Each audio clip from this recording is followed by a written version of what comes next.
Mister Arnold جو فلسفے کا استاد تھا علامہ اقبال علیہ رحمہ کا، اس نے ایک کتاب لکھی تھی پریچنگ آف اسلام. تو اس کے اندر اس نے لکھا کہ اسلام پوری دنیا کے اوپر کس طرح پھیل گیا. باقی بھی تو مذاہب تھے لیکن اس تیزی کے ساتھ ایسے نہیں پھیلے جس طرح اسلام پھیلا. تو اس نے کہا کہ من جملہ وجوہات اور ذرائع میں سے ایک ذریعہ اسلام کے پھیلنے کا یہ ہے کہ اسلام میں سے ہر شخص کو یہ حق دیا گیا ہے کہ وہ دین کی تبلیغ کرے اور نیکی کا حکم دے اور برائی سے منع کرے. باقی مذاہب میں ایسا نہیں ہے. میرے حضور نے خطبہ حجۃ الوداع کے موقع پر 1,44,000 صحابہ سے مخاطبت کرتے ہوئے فرمایا فَلْيُبَلِّغِ الشَّاهِدُ الْغَائِبَ، جو موقع پہ موجود نہیں ہیں تم سب کی ذمہ داری ہے ان تک میرا پیغام پہنچا دو. بلغوا عنی ولو آیہ، میری جانب سے ایک آیت بھی آتی ہو تم نے اس کو آگے منتقل کرنا ہے.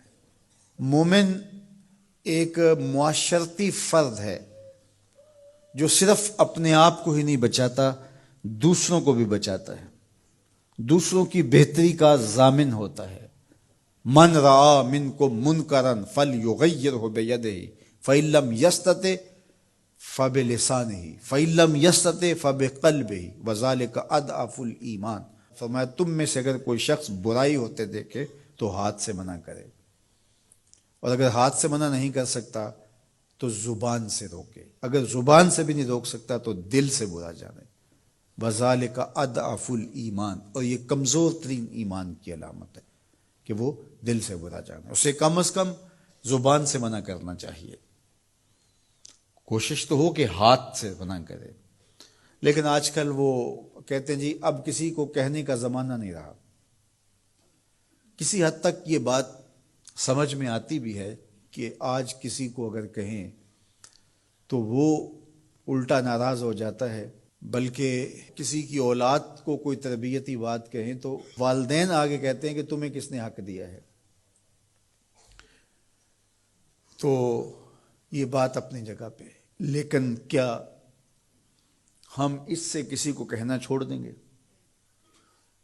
طریقہ کار خوبصورت ایسا رکھیں کہ جو حالات کا متقاضی ہو کہنا نہ چھوڑے. بعض کہتے ہیں کہ جی سانو کی لگے اپنے گھر میں کوئی چھاج بجائے یا چلنے. یہ دور نہیں رہا، زمانہ نہیں رہا کسی کو کہنے کا. اگر اس فلسفے کو تسلیم کر لیا جائے اور یہ طے کر لیا جائے کہ ٹھیک ہے، تو پھر برائی سے منع کون کرے گا اور نیکی کا حکم کون دے گا؟ جبکہ اس امت کی ذمہ داریوں میں یہ شامل ہے کنتم خیر امت اخرجت للناس تامرون بالمعروف وتنہون عن المنکر. تم بہتر امت ہو. کیوں؟ اس لیے کہ تم لوگوں کو نیکی کا حکم دیتے ہو، برائی سے منع کرتے ہو. یہ اس امت کی ڈیوٹی ہے، ذمہ داری ہے اس امت کی. یہ امت سوچنے لگی ہے کہ جی یہ دور نہیں رہا، یہی تو دور ہے. جب شر پھیل گئی ہو، جب برائی فروغ پا رہی ہو، تو اب تو ضرورت اور زیادہ بڑھ گئی ہے.